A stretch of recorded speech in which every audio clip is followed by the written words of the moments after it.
Pemirsa, terima kasih Anda masih di iNews Malam bersama saya Camar Haenda. Gelombang protes anti pemerintah di Iran semakin memanas. Presiden Amerika Serikat Donald Trump mengeluarkan ancaman baru kepada para pemimpin Iran.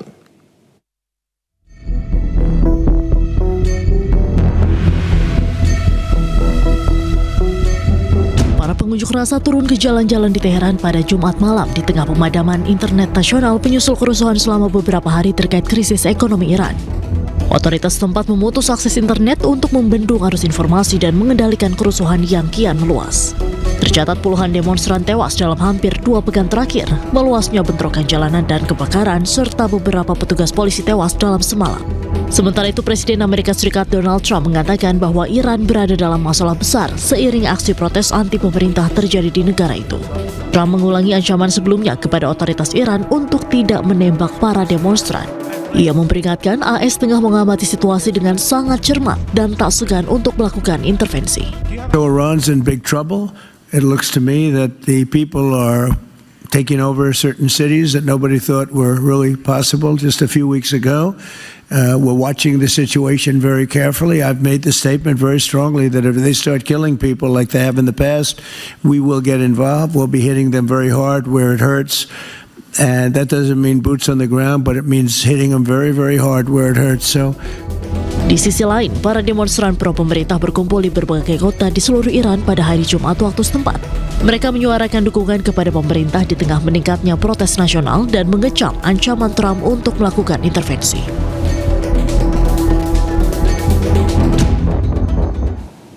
Cuaca ekstrim kembali melanda wilayah Gaza, Palestina. Badai berulang yang melanda Gaza memperburuk situasi kemanusiaan dan mengancam nyawa ratusan ribu warga.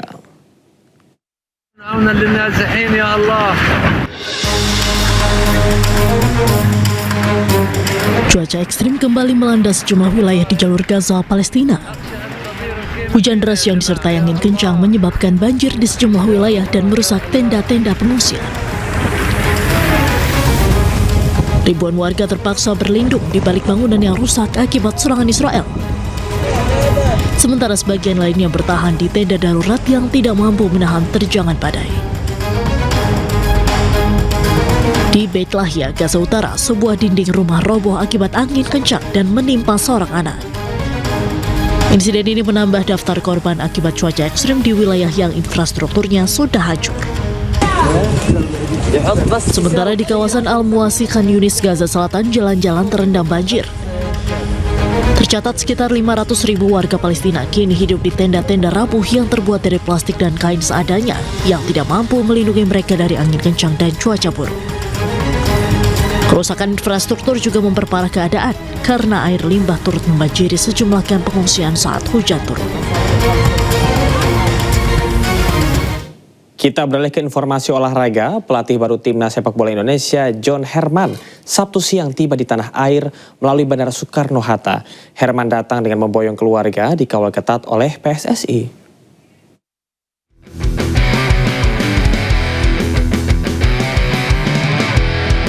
Pelatih baru timnas Indonesia John Herman Sabtu siang tiba di Indonesia melalui Bandara Soekarno-Hatta. Herman datang dengan pengawalan ketat PSSI bersama istrinya Claire Ruiz serta 2 anaknya, Jay Joshua Herman dan Lily May Herman. Herman tiba menggunakan maskapai Cathay Pacific CX777 rute Hong Kong Jakarta melalui terminal VIP Bandara Suta hingga banyak yang tak mengetahuinya. Di Indonesia, Herman akan mengikuti sederetan agenda diantaranya pertemuan internal dengan pengurus PSSI membahas agenda jangka pendek serta jangka panjang. Rencananya PSSI pun akan memperkenalkan John Herman kepada publik secara resmi sebagai kepala pelatih timnas Indonesia pada Senin 12 Januari lusa. Dari Tangerang, Banten, Hasnugara, iNews melaporkan.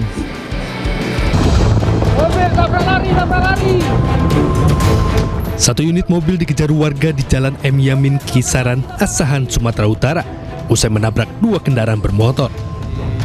Pelaku tabrak lari melaju kencang saat berusaha kabur dari kejaran warga.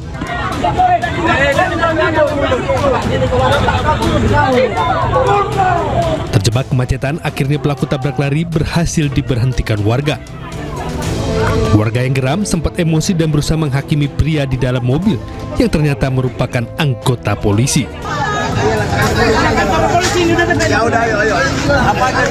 Oknum polisi yang terlibat tabrak lari sudah dimintai keterangan. Ia nekat kabur karena panik usai menabrak pengendara dan dikejar oleh warga. Kami sangat berterima kasih dengan adanya berita tersebut di media. Dengan adanya itu sehingga kami pihak kepolisian perintah dari Bapak Kapolres untuk segera ditindaklanjuti. Jadi kami langsung ke TKP dan langsung membawa korban ke rumah sakit. Atas kejadian tersebut, oknum polisi yang terlibat tabrak lari mendatangi sejumlah korban dan telah melakukan perdamaian secara kekeluargaan. Dari Asahan, Sumatera Utara, Ulil Amri, iNews melaporkan. Sebuah mobil taksi listrik tiba-tiba mundur sendiri hingga menabrak kaca sebuah restoran terjadi di Jalan Raden Saleh, Kota Tangerang, Banten. Saat kejadian, supir keluar ruang kemudi untuk menghampiri pengemudi mobil lain yang menabrak mobilnya dengan maksud meminta pertanggungjawaban.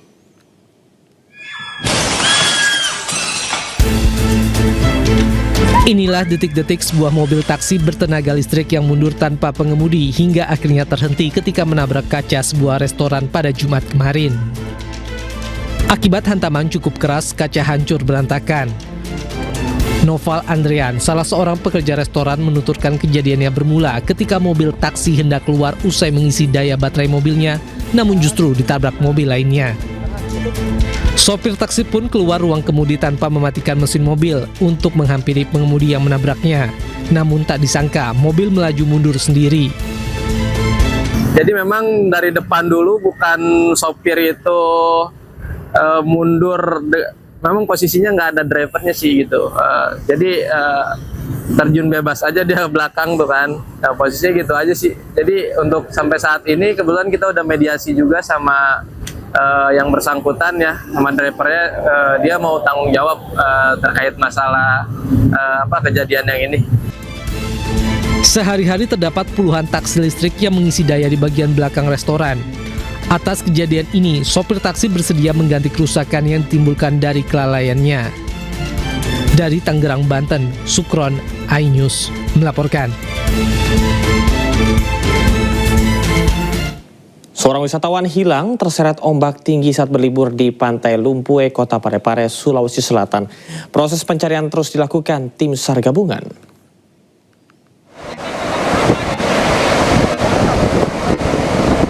Beginilah suasana pencarian wisatawan yang hilang saat berlibur di Pantai Lumpue, Kota Parepare, Sulawesi Selatan. Korban diketahui seorang pelajar SMA yang sedang berlibur bersama teman kelasnya. Awal kejadian, korban hilang saat tengah berenang di pantai bersama salah satu temannya. Namun ombak tinggi tiba-tiba menyeret korban hingga akhirnya hilang. Sementara teman korban berhasil menyelamatkan diri dan langsung melaporkan kejadian tersebut. Korban tenggelam dan selanjutnya hilang. Kami terima laporan kurang lebih jam 12.30 dan langsung kami melakukan persiapan untuk melakukan pencarian. Pak, ada berapa korban, Pak? Tadi ada 2, cuma yang satu sudah terselamatkan, ditemukan dan terselamatkan. Sekarang ada di Puskesmas Lumpue. Yang satu sekarang ini masih hilang. Proses pencarian terus dilakukan tim SAR gabungan di sekitar lokasi hilangnya korban. Namun proses pencarian terganggu akibat cuaca buruk dan ombak tinggi. Dari Parepare, Sulawesi Selatan, Erwin Eka Pratama, iNews melaporkan. Warga desa Sumuradep, Kecamatan Sukra, Kabupaten Indramayu, Jawa Barat, digegerkan dengan penemuan sesosok jasad perempuan tanpa identitas Jumat pagi. Saat ditemukan, jasad dalam kondisi duduk dengan tubuh bersandar di pintu dorong ruko dan sudah membusuk.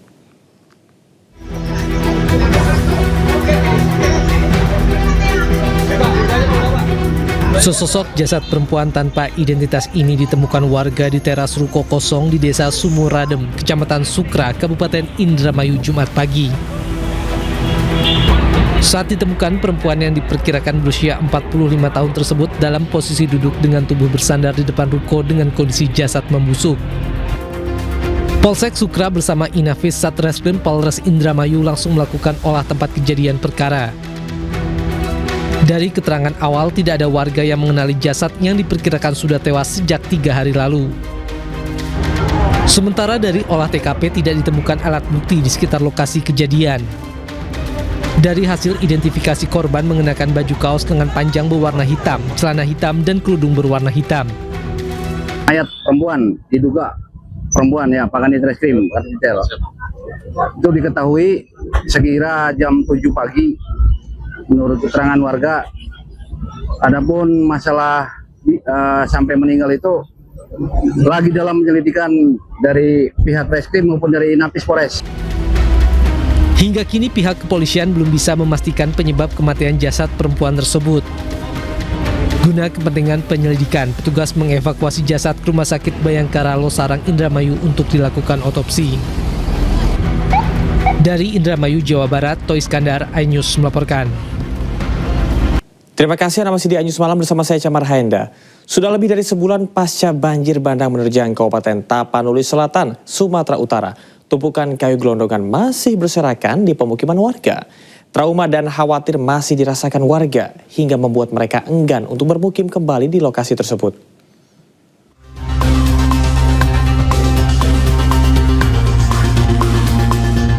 Beginilah kondisi Dusun Taman Sari, Desa Hapesong Baru, Kecamatan Batang Toru, Kabupaten Tapanuli Selatan, Sumatera Utara, Sabtu siang. Kawasan yang dulu dihuni 43 kepala keluarga kini menjadi kampung mati. Puluhan rumah di kawasan ini porak-poranda tersapu kayu gelondongan dan lumpur yang terbawa banjir bandang akibat meluapnya Sungai Batang Toru November 2025 lalu. Kini, material banjir bandang tersebut masih terlihat jelas dan belum kunjung dievakuasi. Terkait hal tersebut, sekarang warga pun enggan tinggal di lokasi itu karena trauma dan khawatir dengan keselamatannya. Mereka memilih mengungsi di lokasi lebih aman, meski sesekali masih mendatangi rumahnya yang rusak untuk mencari harta benda yang bisa diselamatkan. Yang akan datang kan kita nggak tahu. Udah trauma ya Bang? Udah trauma lah, trauma. Maksudnya nengok air kayak gitu, tengoklah dikalaupun manusia kayu-kayu itu besar kan. Kalau memang anyut, hasilnya akar-akarnya kan gitu kan. Kini warga hanya berharap pemerintah segera percepat pembangunan hunian tetap dan aparat penegak hukum segera usut tuntas kasus gelondongan yang terbawa banjir bandang beberapa waktu yang lalu. Dari Tapanuli Selatan, Sumatera Utara, Indra Mulia Siagian, iNews melaporkan. Pasca banjir bandang dan longsor yang menerjang Pauh, Padang, Sumatera Barat, sejumlah akses jalan utama dilaporkan putus total. Untuk mempercepat pemulihan ekonomi, personil gabungan TNI bekerjasama untuk membuka jalan alternatif.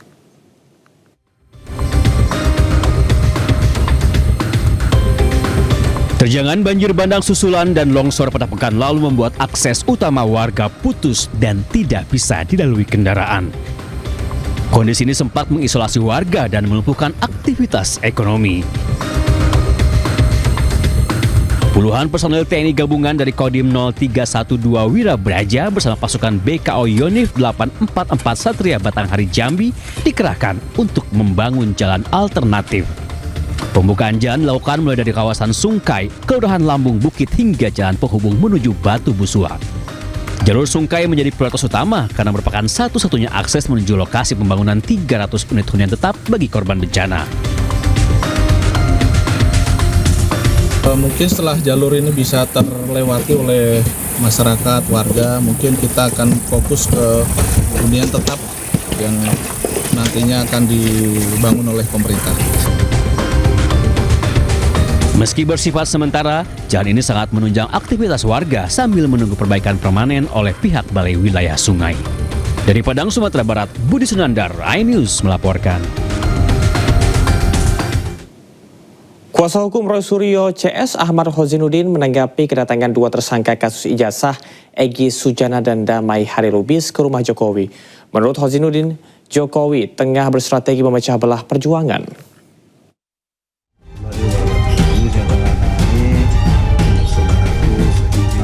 Buku inilah yang dijadikan buah tangan oleh Egy Sujana saat ia dan Damai Harilubis bertandang ke rumah Jokowi di Solo, Jawa Tengah. Rupanya buku itu hanya perantara saja. Menurut Sekjen Relawan Jokowi Muhammad Rahmat, Egy dan Damai datang ke rumah Jokowi untuk meminta maaf setelah keduanya menjadi tersangka kasus pencemaran nama baik terkait isu ijazah Jokowi. Memang betul Bapak Jokowi memberikan maaf kepada Bapak Egy Sujana dan Pak Damai Harilubis. Walaupun sudah mendapatkan maaf dari tuan rumah, namun menurut kuasa hukum Jokowi Yakub Hasibuan, pemberian maaf dari Jokowi tidak serta-merta berdampak terhadap proses hukum yang sedang dihadapi keduanya.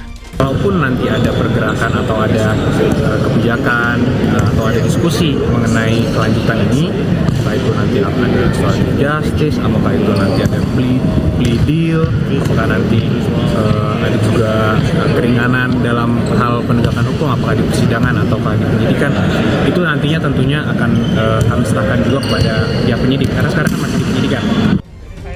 Sementara itu, menurut kuasa hukum Roy Suryo Ahmad Hozinuddin, kedatangan Egy dan Damai Harilubis hanya akal bulus Jokowi saja yang ingin memecah belah perjuangan membongkar kasus ijazah Jokowi. Yang kami menilai ini adalah bagian dari strategi Saudara Joko Widodo untuk memecah belah perjuangan dari tim kami, klien kami Roy Suryo dan kawan-kawan untuk bisa membongkar kasus ijazah palsu. Kami tidak ada kaitan, tidak ada kepentingan dan juga tidak ada relevansi dan tanggung jawab berkaitan dengan pertemuan antara Saudara Egy Sujana dengan Damai Harilubis dengan Saudara Joko Widodo di kediaman Jokowi di Solo. Bergulir sejak 2019, kasus dugaan ijazah Jokowi belum juga menemukan titik temu.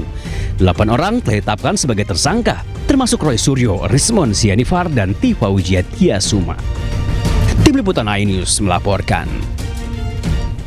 Ketua Umum PSI Kaisang Pangarep mengisyaratkan masuknya Presiden ke-7 Joko Widodo sebagai Ketua Dewan Pembina DPP PSI. Isyarat tersebut disebutkan Kaisang pada penutupan Rekorwil PSI Jawa Timur.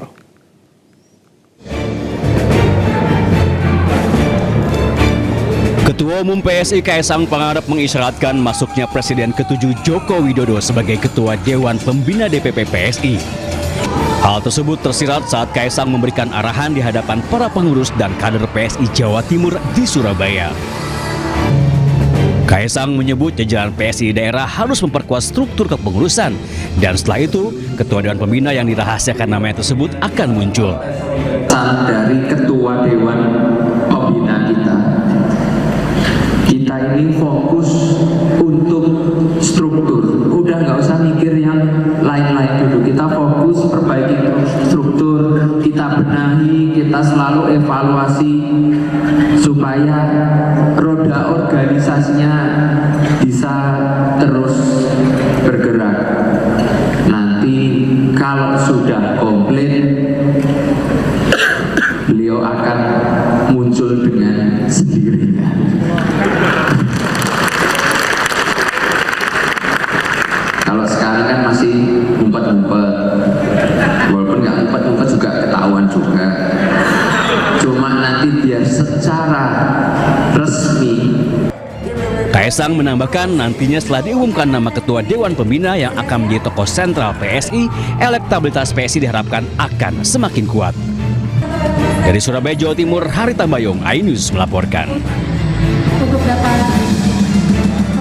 Ketua Umum Partai Solidaritas Indonesia Kaisang Pangarep berambisi menjadikan Jawa Tengah sebagai kandang gajah. Ia yakin perolehan suara PSI akan meningkat di wilayah yang selama ini dikenal sebagai kandang banteng. Pemilu selanjutnya, Jawa Tengah kandang gajah.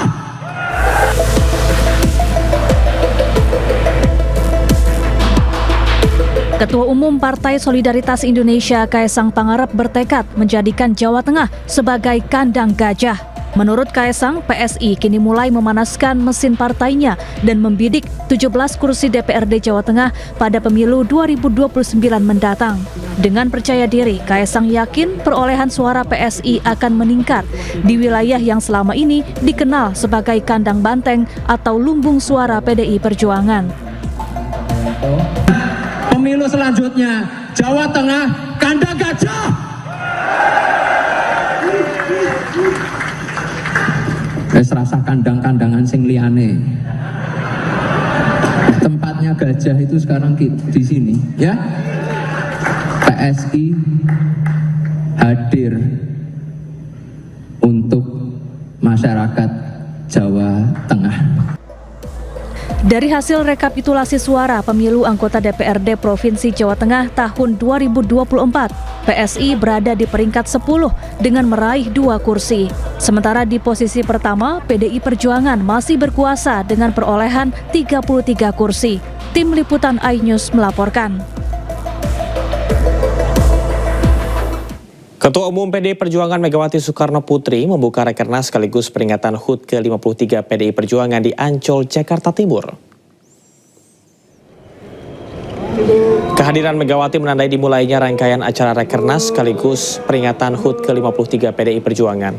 Megawati datang didampingi oleh Ketua DPP PDI Perjuangan bidang ekonomi kreatif sekaligus sang putra Muhammad Prananda Prabowo. Megawati yang disambut Sekjen PDI Perjuangan Hasto Kristianto langsung menaiki eskalator untuk menuju ruang rakernas.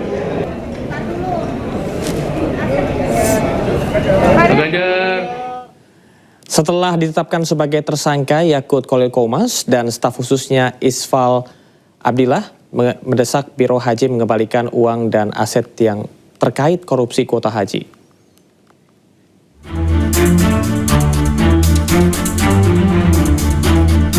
Setelah menetapkan Yakut Khalil Qomas dan staf khususnya Isfah Abidal Aziz atau Gus Alex sebagai tersangka dalam kasus dugaan korupsi kuota haji 2023-2024, KPK masih berupaya mengumpulkan uang maupun aset dari penyelenggara ibadah khusus haji atau PIHK dan Asosiasi Biro Travel Haji. Sebelumnya KPK mengklaim telah menerima pengembalian dana hingga 100 miliar rupiah. Kini KPK terus mendesak Biro Haji agar kooperatif untuk segera mengembalikan uang maupun aset kepada KPK.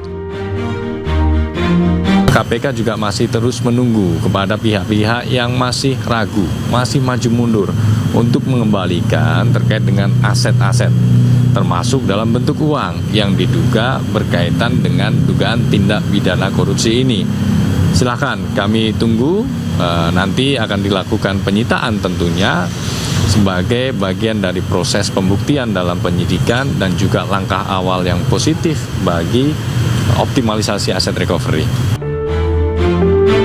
Terkait penahanan mantan Menteri Agama era Joko Widodo dan Isfah Abidal Aziz, KPK mengatakan penahanan merupakan kebutuhan penyidik dan proses penyidikan masih terus berjalan.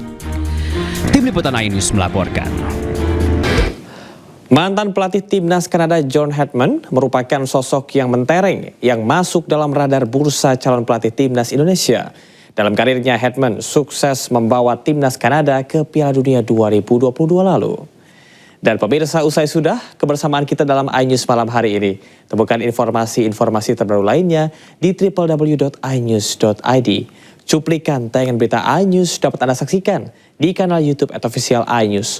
Mewakili kerabat kerja yang bertugas, saya Camar Haenda pamit undur diri. Terima kasih, selamat malam. Sampai jumpa.